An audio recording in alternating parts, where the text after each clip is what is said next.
Blighthold, a Lovecraftian Dieselpunk city builder I wanted to like. 90 minutes of play though, and the game was still fighting against me. Blighthold is a 2D city builder in a Lovecraftian Dieselpunk ruin. Reclaim the lost city, defend an eldritch life tree in the middle, push back the blight and make calls that are meant to shape your society. On paper I was in. The art, the theming looked great, and the village building fantasy sold me early. Seems relevant panel flagged it as RimWorld, where I have about 100 hours, and Frostpunk, where I have about 20. That lands partially. It feels closer to Frostpunk than RimWorld in the survival pressure and lore-making angle, but laid flat on a 2D strip instead of Frostpunk spreading out in a circle. I wanted it to click. It did not.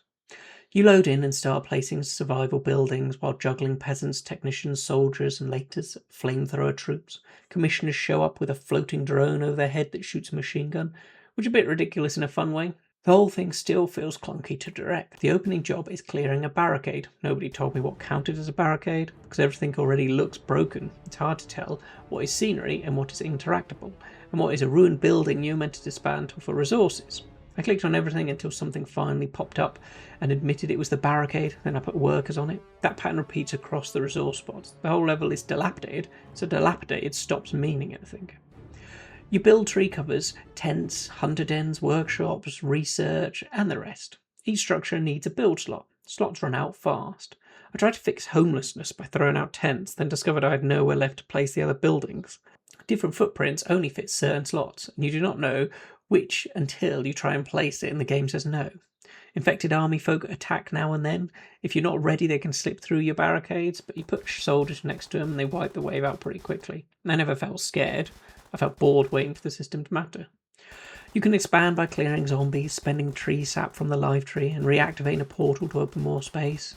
A train sometimes rolls in from another surviving city with the resources, which is a nice idea.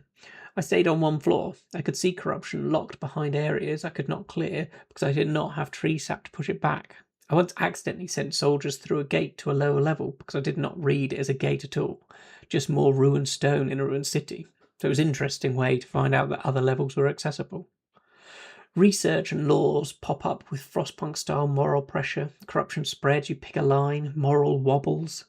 In my run, the choices either did not seem to do much or took too long to matter that the pacing died. Some UI text doesn't fit its window properly, so research and law screens spill outside the frame. Small things on its own, but another straw on the session that already felt like work. I played about 90 minutes because I was trying to love it, and that's longer I owed a building this rough. The danger was never the blight, it was losing interest. This should be a playtest, not a public demo. Too many fundamentals are still loose for me to recommend it. I hope Blightworks gets there because I like the aesthetic and the pitch. Execution needs a lot more work before I would recommend someone install it. Full release is coming soon, and the demo's on Steam if you still want to take a look. My verdict is a skip. I play the demos, you play the hits. I'll see you on the next one.